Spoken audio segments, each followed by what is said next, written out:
Drawing room একদম পরিপাটি করে গুছানো। তো মামা এখানে কার জন্য দাঁড়িয়ে আছে, আর এত বড় রূপচাঁদা মাছ তো এখানে সবাই মিলে খাচ্ছিল।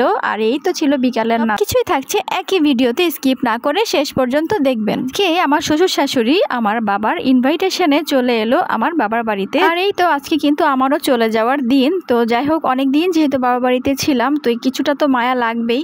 তো প্রত্যেকটা মেয়েরই হয়তো এই সময়টা খুবই কষ্ট লাগে, যে অনেক দিন বাবার বাড়িতে থাকার পরে চলে যাওয়ার মুহূর্তটা একদম অন্যরকম লাগে। তো এই তো এখানে একদম ঘরদোর পরিপাটি করে ফিটফাট করে রাখা হয়েছে। রাস্তবা এত সুন্দর করে আজকে ঘরগুলো সব পরিপাটি করে গুছিয়ে রেখেছে, মাশাআল্লাহ। আমি তো বাবার বাড়িতে আসলে কোনো কাজ করার সুযোগই পাই না, কাজ করতেও দেওয়া হয় না এবং কোনো চান্সই পাই না, কাজ আর খুঁজেও পাই না। তো আমার বোন এবং মা সারাদিন অনেক কষ্ট করে ঘরটোর গুছিয়েছে এবং রান্নাবান্নাও ওইদিকে আম্মু কমপ্লিট করছে। তো আমি কিছুটা হেল্প করতে চাইলেও আসলে সেই চান্সটুকু পাই না। তো এটাই হয়তো বাবার বাড়ির আনন্দ। তো এই তো দেখেন এখানে ড্রয়িং রুম একদম ফিটফাট করে রাখা হয়েছে, নিট অ্যান্ড ক্লিন সব কিছু।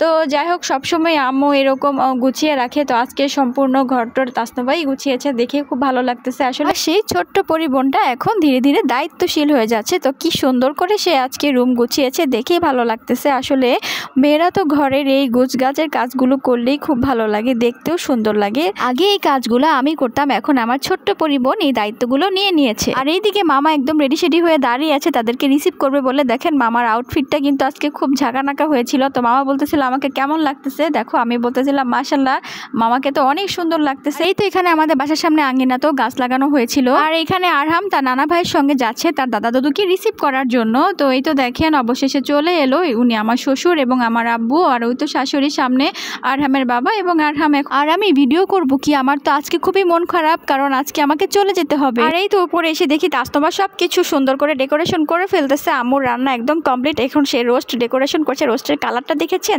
Just wow and yummy. খেয়েও কিন্তু অনেক প্রশংসা করেছে সবাই। আর এই তো এটা ছিল বিফ কাবাব, আর এখানে ছিল সবজি। সবজিটা এত মজা হয়েছিল কি বলবো, একটা থেকে একটা খাবার কিন্তু কম না। আর এখানে ছিল একদম রুই মাছ, মানে বড় বড় পিস করে ভাজা। তো এখানে ছিল চিংড়ি। এত এত রান্না আম্মু সকাল থেকে একা হাতে রান্না করেছে। আর এই তো দেখেন এটা ছিল বিগ সাইজের রূপচাঁদা। রূপচাঁদা কার কার ভালো লাগে বলেন তো? আমার কিন্তু রূপচাঁদা মাছ খুবই ভালো লাগে। কক্সবাজারে গিয়ে কিন্তু রূপচাঁদা অনেক খেয়েছিলাম। আর এই তো এটার কথা কি আর বলবো, দেখেন একদম বিয়েবাড়ি স্টাইলে বিফ, মানে গরুর মাংস রান্না করা হয়েছিল।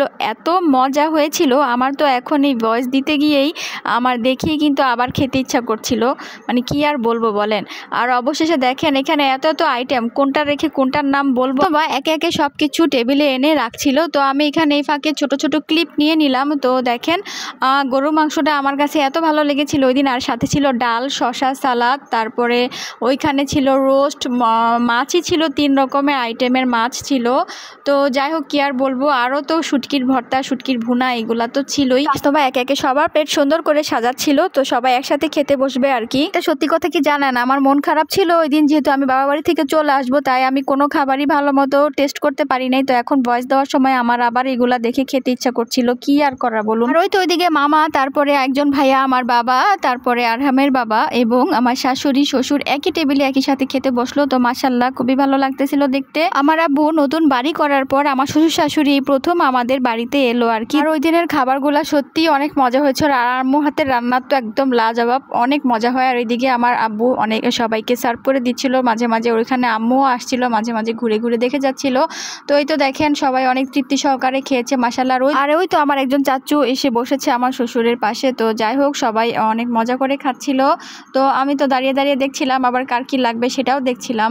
তো দেখেন এখানে এই যে অবশেষে খাওয়ার পরে এখানে জিহাদ ছিল, আম্মু, তারপরে আমার একজন কাজিন, তারপরে আরেকজন কাজিন, আমরা সবাই বসে গল্প করছিলাম। আর এইখানে দেখেন দুলাভাইয়ের সাথে তো সবাই গল্প করায় ব্যস্ত। ওই যে বললাম না, আজকে আমার ব্লগ করার একটু ইচ্ছা ছিল না, তাই ব্লগগুলো সব এলোমেলো লাগবে আপনাদের কাছে হয়তো বা, কারণ মনটা খারাপ ছিল যেহেতু আজকে চলে যেতে হবে। আসলে সব মেয়েদেরই হয়তো মন খারাপ থাকে বাবা বাড়ি থেকে যেদিন চলে আসবে। তো খাওয়া দাওয়া কমপ্লিটের পর এখন বিকাল হয়ে গিয়েছে। আম্মু এসে দেখি বিকালের নাস্তা তৈরি করতেছে। আর এখানে ছিল চিকেন নাগেট।